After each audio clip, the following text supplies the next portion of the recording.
everyone, and welcome back to the Super Smash Bros. Cinematic Universe box office records. As Memorial Day weekend has come and gone, but we did at least have the first episode of PAC-MAN Snack Breaks. And let's take a look at that review. PAC-MAN Snack Breaks is made by the Belfers, James and Adam, which made the company Cartoona on April 27th, 2015, based in, and you won't believe this, Brooklyn? Yeah, everything has led to this location being the center point of this entire year. It's insane. And there's only 6 people working there.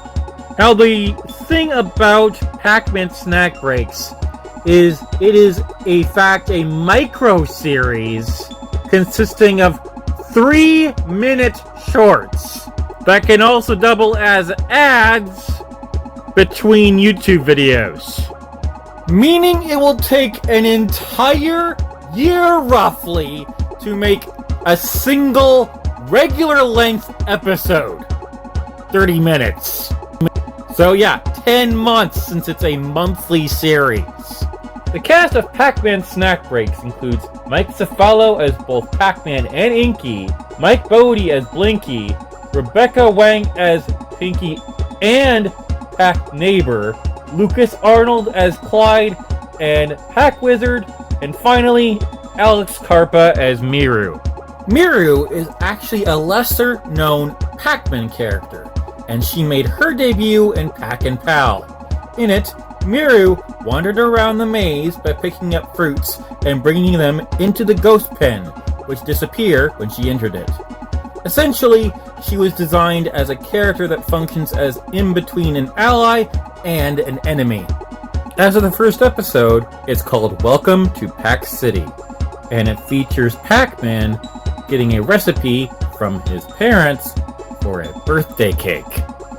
However, after getting the ingredients, Team Ghost, as in Blinky, Inky, Pinky, and Clyde, steal them from him, and he has to get them back, using the ingredients of the cake as a stand-in for the power pellets as he goes around the city to try and defeat the ghosts. Though they had to cut a few corners by not turning them blue and making them vulnerable, so instead they made them scared out of their wits.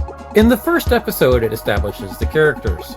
Pac-Man is very optimistic, Pac Neighbor has a catchphrase, Pac Wizard is quirky, Blinky has an attitude, Inky is a supporter, Pinky wants to scrapbook, and Clyde is the butt monkey. My biggest problem with the episode includes not just the length of the episode, but also the fact that Pac-Man's voice actor does a little bit of a lisp. A card from my Pac parents? And also, there's not a lot of character development. It's just basically a one-off kind of thing. So I'll give the episode a 3.5 out of 5. This will be a monthly series that happens after each episode airs. And we have a bunch of new news that have come to light. That means we have another episode of Super Smash Bros. Anniversary Launch, where we check if Smash Bros. Franchises are given their dues for the year.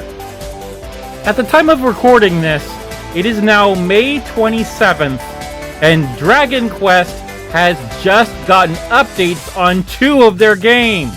We finally got information about Dragon Quest 12, called Dragon Quest 12 Beyond Dreams, with this protagonist, who looks really tired. That's right, the game that was originally Flames of Fate has been rebooted into Beyond Dreams. Not only that, they also dropped a new Dragon Quest Monsters, Dragon Quest Monsters The Withered World, that features protagonists from Dragon Quest V. Dragon Quest V, Hand of the Heavenly Bride. aka the game that became Dragon Quest Your Story. This was the first Dragon Quest game to incorporate monster acquisitions into its gameplay, making the inclusion of the Dragon Quest V side characters Bianca and Mira all the more fitting, being two possible future brides for the hero. And to top it all off, they announced that Dragon Quest XI-S Echoes of an Elusive Age, aka the game that features the Luminary, as in the character that was added to Smash, is going to be ported for Nintendo Switch 2. And that will be released September 24th of 2026, with improved graphics and performance modes. That means we can give Dragon Quest and Square Enix a green check. Now we can move to Sonic. And the news is, on Sonic Rumble Party, they have added POPEYE the Sailor Man! One of the most important characters for gaming history! And he will be able to be acquired until June 10th, along with Pluto and olive oil. Jump on it, guys! With that out of the way, let's take a look at the latest episode of Super Mario Galaxy Movie Review. And I will see you on Domestic. Yoshi instantly warms up to Mario and Luigi. Possibly because they smell like Brooklyn. As in where he hatched. I have to wonder where Mama Yoshi is and Daddy Yoshi is, because otherwise, how did Yoshi come from an egg? That just blows my mind. Well, my sweet summer child, according to in-game text from Super Smash Bros. Melee, Yoshis do not require a mate. In fact, they use a method that is similar to parthenogenesis. Parthenogenesis is a form of reproduction where an embryo develops from an unfertilized egg, and this occurs naturally in invertebrates, plants, reptiles, and fish, but not mammals. Yeah, they reproduce asexually by eating food or enemies, converting them into eggs, laying them, and hatching them into new baby Yoshis. That life, finds a way. Yeah. Here's a lesser known Yoshi fact. Did you know when a Yoshi eats burnt food, it regresses its growth as a Yoshi back to a baby stage? Now the sequence where Yoshi explains his origin is really crazy, so hold tight. After Yoshi hatches, he finds himself in Brooklyn.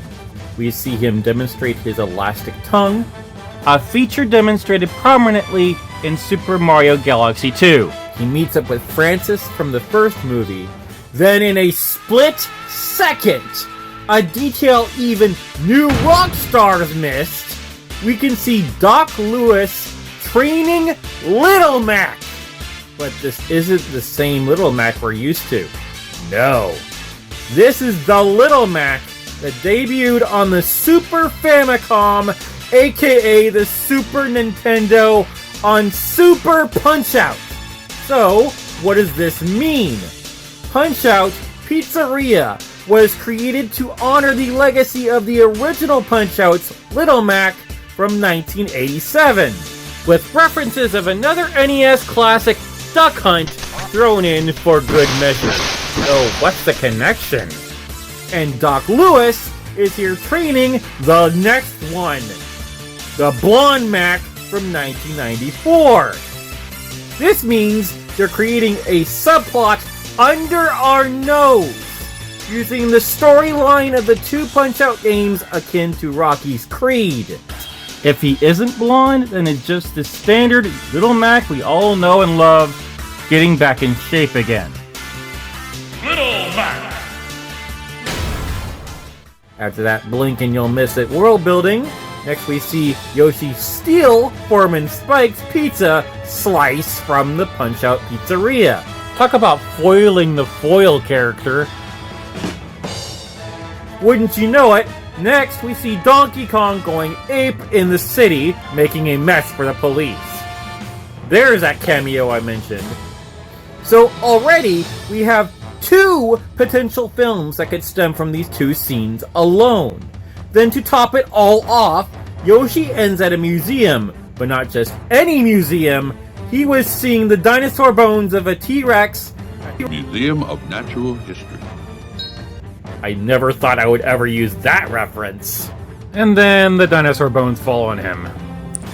Okay, so that did not just happen. Poor Yoshi. Got crushed, or almost crushed to death by a dinosaur skeleton in a museum. Like, why do you have to do that to my poor baby Yoshi? Well, those fossils are a bit of foreshadowing. And Yoshi runs away and ends up in the Mushroom Kingdom. So, after eking after a Minecraft movie, we have reached $427,926,000. But we have a lot more to appreciate in international. As we have $564,702,000. Which means when we get to worldwide, we have $991,798,000. A difference of $8,202,000 until we reach the billion. That means by hopefully next week, we will have the billion in our sights. Thanks to the international numbers. Thank you. Now, after that momentous occasion, let's see that one new piece of the beginnings of NAMCO, and I will see you in upcoming films and shows. After former employees of KASCO visited Nakamura's main office at least once or twice on a monthly basis, their relationship continued to grow, which permitted expanding into further locations and getting a peek at the EREMEKA, or what most of us know as the electromechanical future of the amusement industry. EREMEKA is a phonetic spelling referring to the Japanese word for electromechanical, used primarily in the context of arcade and pinball machines. That would mean Stereotaki would be an EREMEKA, wouldn't it? The Stereotaki itself was a hit, selling at least 1,000 units, and KASCO itself was originally located in the Senbo area of Kyoto, as in Senbon Dori Street, close to Mibudera Temple, but then later moved to the western outskirts of town. There were 2 factory rooms within a 2-story building, an attached dining hall, and a dormitory. Those 2 factory spaces only held about 6 to 8 people each. They made about 20 units per week, but only 80 to 120 in a month. There was oddly no overtime either. It was a very laid-back enterprise. Obviously, the management wanted more product, but no one got mad enough to push through the door. Tea breaks were always at 10 a.m. and 3 p.m. exactly. While Furukawa himself was ahead of the game when it comes to engineering, he was also prone to import items to sell as well. like prototype jukeboxes, 8 cassette players, as in the 8-track cassette players, and karaoke sets. They tried selling them in onsen inns, however, they never got any sales. But that's not how KASCO paved the way in the first place. Once upon a time, there were places for young people to play games, called Yu-Gi-Oh! Or game spaces, but after a while, they transformed into game centers, thanks in part to KASCO's products. Most of them stem from ideas, or seeing other products on the market, even the Stereotaki and the Mini Drive, by Furukawa. But would you believe that he never obtained a lot of patents for his inventions? How? As the patent application process took so many years, and as such, it would appear that KASCO never obtained any intellectual property rights either for their games by that token. And it was this guy who also acted as the company's president. You're a fraud.